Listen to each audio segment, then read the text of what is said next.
મિત્રો, દેશ વિદેશમાં ફેલાયેલા સ્વામિનારાયણ સંપ્રદાયના હરિભક્તો માટે આ એક ખાસ સ્થળ છે. સ્વામિનારાયણ સંપ્રદાયના સ્થાપક શ્રી સહજાનંદ સ્વામીએ જે એમના જીવનકાળમાં જે 6 મંદિરો એમણે પોતે બનાવ્યા, એમણે પોતે જેનું નિર્માણ કર્યું, એવા 6 મંદિરોમાંનું એક આ મંદિર છે.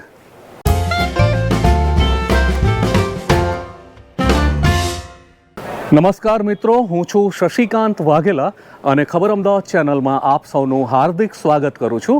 અત્યારે હું તમને લઈને આવ્યો છું ગઢડા સ્વામિનારાયણ મંદિરની અંદર. સ્વામિનારાયણ સંપ્રદાયનું આ અતિ ધાર્મિક સ્થળ છે. ખૂબ ધાર્મિક અને ખૂબ લોકપ્રિય એવા ગઢડા સ્વામિનારાયણ મંદિરમાં આપ સૌનું હાર્દિક સ્વાગત છે. ગઢડા ગામની સાંકડી ગલીમાંથી જ્યારે તમે મંદિર તરફ આવશો ત્યારે આ જે દરવાજો દેખાય છે એ દરવાજામાંથી તમારે મંદિરમાં પ્રવેશ લેવાનો હોય છે. આ મંદિરનું મુખ્ય દ્વાર છે. અહીંથી તમે મંદિરમાં પ્રવેશ લઈ શકો છો. અગર તમે તમારું વેહિકલ લઈને આવ્યા છો, તમે કોઈ 4 વ્હીલર લઈને આવ્યો છો, તો આ ગલીમાં તમારે આગળ જઈને અન્ય એક દરવાજો છે, ત્યાંથી તમારે મંદિરના કેમ્પસમાં તમારું વેહિકલ પાર્ક કરવાનું હોય છે અને ત્યાંથી મંદિરનો તમારે પ્રવેશ લેવાનો હોય છે. અત્યારે આ મંદિર છે, તમે અગર ચાલતા આવ્યા છો કે બીજી કોઈ પણ રીતે આવ્યા છો તો આ મંદિરનું મુખ્ય પ્રવેશ દ્વાર છે. આ મંદિરની વિશેષતા એટલા માટે છે કે ભગવાન સ્વામિનારાયણ પોતે પોતાના જીવનકાળ દરમિયાન સૌથી વધારે નિવાસસ્થાન કરેલી જગ્યા એ ગઢડા છે. ગઢડા સ્વામિનારાયણ મંદિરમાં મંદિર ઉપરાંત અક્ષરદેરી, ગંગાજળિયો કૂવો અને દાદા ખાચરની ઓરડી જેવા ઘણા સ્થળો છે જે દરેક સ્વામિનારાયણ સંપ્રદાયના હરિભક્તો માટે પૂજનીય છે અને ત્યાં દર્શન કરવા લાયક છે. દાદા ખાચર અને તેમનું આખું કુટુંબ ભગવાન સ્વામિનારાયણનું ભક્ત હોવાથી દાદા ખાચરે પોતાના ઘર આગળની જગ્યા મંદિર બનાવવાના સત્કાર્ય માટે ભગવાન સ્વામિનારાયણને દાનમાં આપી હતી. એટલે દાદા ખાચરની જગ્યામાં તેમના ઘરની આગળ જ સ્વામિનારાયણ મંદિર બન્યું. પથ્થર અને ચૂના માટી ઉપાડવા સુધીના કામ કરીને ભગવાન સ્વામિનારાયણ પોતે આ મંદિરના નિર્માણ કાર્યમાં જોડાયેલા હતા. તેમની સીધી દેખરેખ હેઠળ આ મંદિર નિર્માણ પામ્યું છે. 9 ઓક્ટોબર 1828ના રોજ આ મંદિરનું નિર્માણ કાર્ય પૂર્ણ થયું અને મૂર્તિઓ પધરાવવામાં આવી.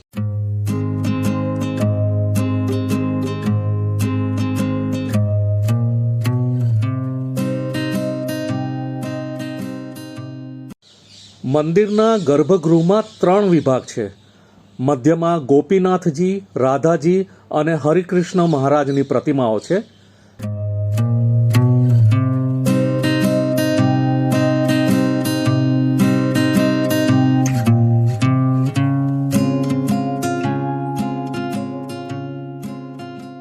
ત્યારબાદ જમણી તરફ સ્વામિનારાયણ ભગવાનના માતા પિતા એવા ભક્તિ માતા અને ધર્મદેવની સાથે કૃષ્ણ ભગવાનના પિતા શ્રી વાસુદેવજીની 3 મૂર્તિઓ પ્રસ્થાપિત છે. અને ડાબી બાજુ જોઈએ તો રેવતીજી, બલદેવજી, કૃષ્ણ ભગવાન અને સૂર્યનારાયણ એમ 4 મૂર્તિઓ પ્રસ્થાપિત કરેલ છે.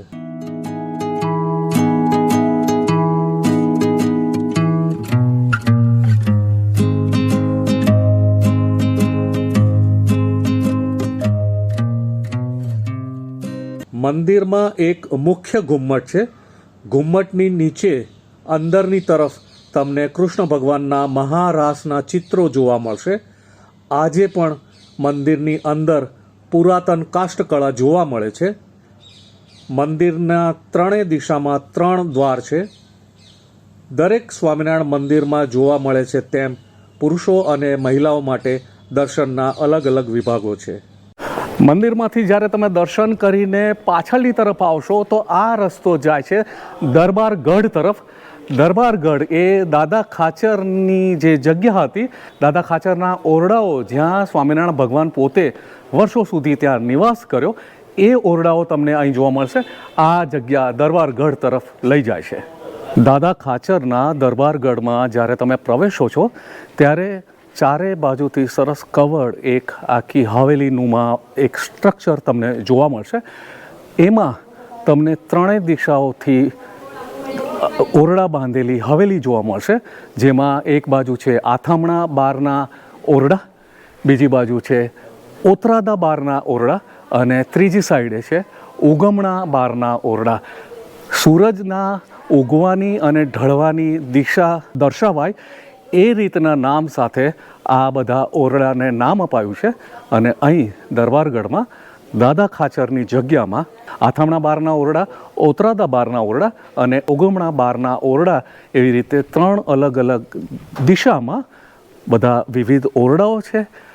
અત્યારે પણ એક જૂનું હવેલીનુમા બાંધકામ, લાકડાના સ્ટ્રક્ચરથી બનાવેલી એક આખી જૂના જમાનાની ફીલ આપે એવી આ જગ્યા છે.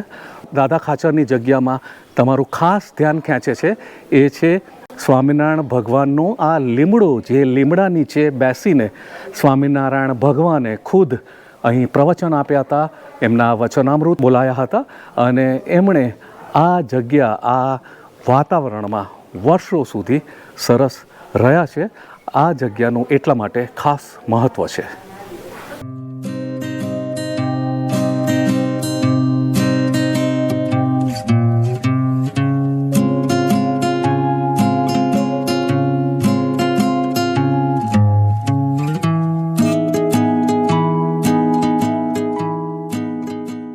દરબારગઢમાં આવેલા ઓરડામાં તમે પ્રવેશો એ પહેલાં તમને બધા ઓરડાઓને જોડતી ખુલ્લી ઓસરી જોવા મળશે. લાકડાના સ્તંભો, લાકડાની વળીઓની બનેલી છત, હવા ઉજાસ માટે જાળીદાર ગોખલા અને સમગ્ર ઓસરીમાં ભોંયતળીએ થયેલા લીપણ કામથી તમે ખુદ એક પુરાતન માહોલમાં ખેંચાઈ જાઓ છો. દરેક ઓરડામાં તમને ભગવાન સ્વામિનારાયણની વિવિધ મૂર્તિઓ, પટ્ટચિત્રો, તેમના જીવન સાથે સંકળાયેલી ચીજવસ્તુઓ આજ દિન સુધી સચવાયેલી જોવા મળશે. પ્રદક્ષિણા કરતાં તમને પાછળની તરફ એક ગોખ દેખાશે, જે ગોખમાં વાસુદેવ નારાયણને સ્વયં શ્રીજી મહારાજે પધરાવ્યા હતા.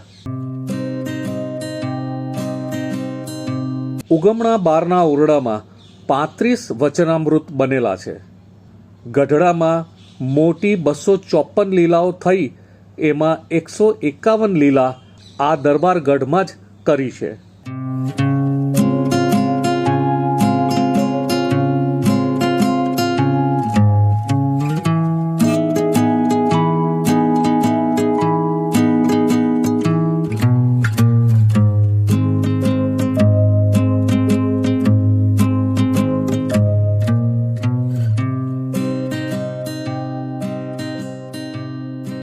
ઓસરીના એક ખૂણે દાદા ખાચરના સમગ્ર કુટુંબીજનોના નામ સાથે તેમના વંશાવળીની તસવીર જોવા મળશે.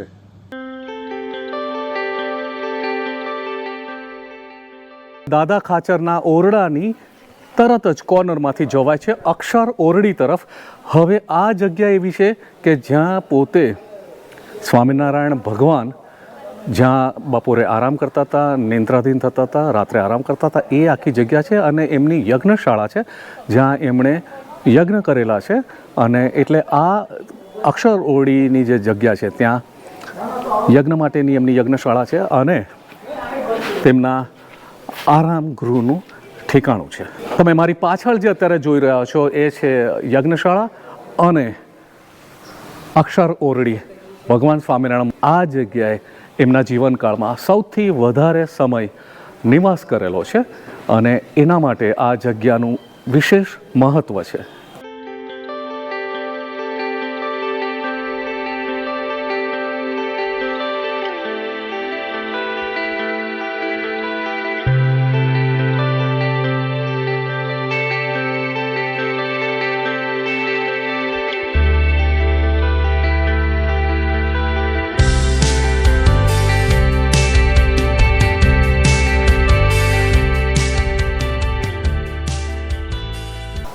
અહીં અક્ષર ઓરડીના આગળ લખેલી વિગતો અનુસાર અક્ષર ઓરડીના આ સ્થળે 20 વચનામૃત બનેલા છે અને આ ઓરડીમાં મહારાજ પોતે 15 વર્ષ 6 માસની રાત્રિ પોઢેલા છે. અર્થાત સૌથી વધારે સમયગાળો એમણે અહીં પોતાના જીવનકાળનો વિતાવ્યો હતો. અહીં આની નીચે અક્ષર ઓરડીની નીચે જે ભંડક્યું છે, જે ભોંયરું છે, એમાં એવું કહેવાય છે એમણે દાંત બંધાવેલા હતા અને છાના રહેલા હતા. ગઢડામાં સહજાનંદ સ્વામીનું નિવાસ 1861થી 1886 સુધીમાં 24 વર્ષ 3 માસ અને 1 દિવસ સુધીનું એમનું રોકાણ હતું. આ બધી વિગતો તમને અક્ષર ઓરડીના નીચે લગાવેલા પોસ્ટરમાં બહુ જ વ્યવસ્થિત રીતે વાંચવા જોવા મળી શકે એમ છે. અક્ષર ઓરડીની ચોતરફ ફરતી પરસાળમાં ભગવાન સ્વામિનારાયણના આ સ્થળના જીવન કવનને પ્રદર્શિત કરતી તેમની તસવીરો અને માહિતીઓ લગાવેલી છે. અક્ષર ઓરડીની પાછળ ગંગાજળિયો કૂવો આજે પણ હયાત છે, જેમાં જાંબુડીના ઝાડ નીચે કૂવા પાસે ભગવાન સ્વામિનારાયણ તેમનું નિત્ય સ્નાન કરતા હતા. આ ગંગાજળિયા કૂવે પણ એક વચનામૃત બનેલું છે.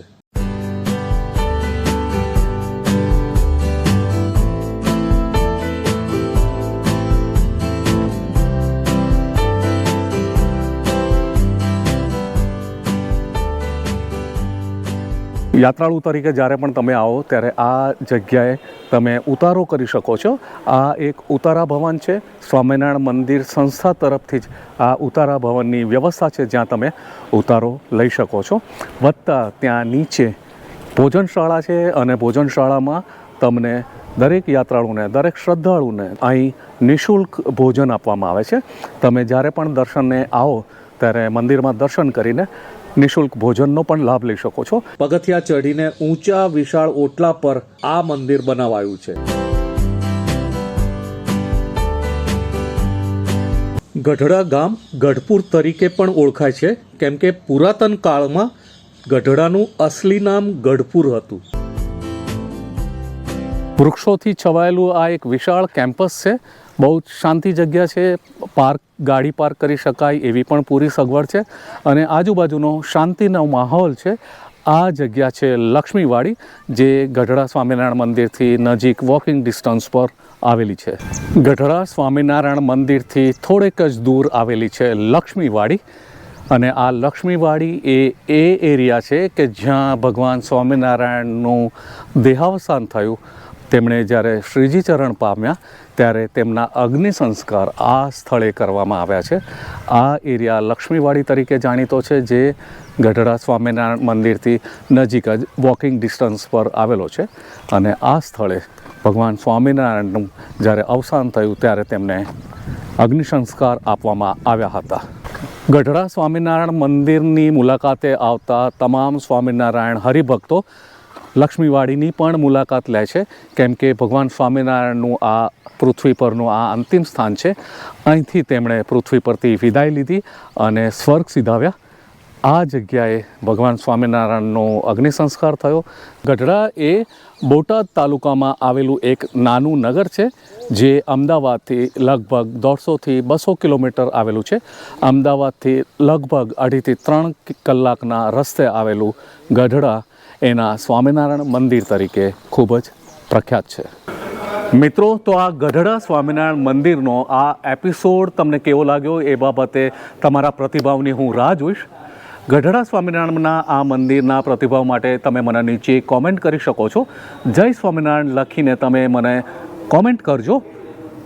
તમને આ વિડીયો ગમ્યો હોય તો વિડીયોને લાઈક કરજો. ચેનલ પર નવા આવ્યા હોય તો ચેનલને સબસ્ક્રાઈબ કરજો અને વિડીયોને મિત્રો અને સગા સંબંધીઓ વચ્ચે શેર કરજો. આ સાથે હું Shashikant Vaghela is signing of. આ વિડીયોને અહીં હું વિરામ આપું છું. આવા જ કોઈક નવા સરસ નીત નવા એપિસોડ સાથે ખબર અમદાવાદ ચેનલમાં આપની સાથે ફરીથી મુલાકાત થશે. ત્યાં સુધી જય સ્વામિનારાયણ, જય હિન્દ, જય ભારત, વંદે માતરમ.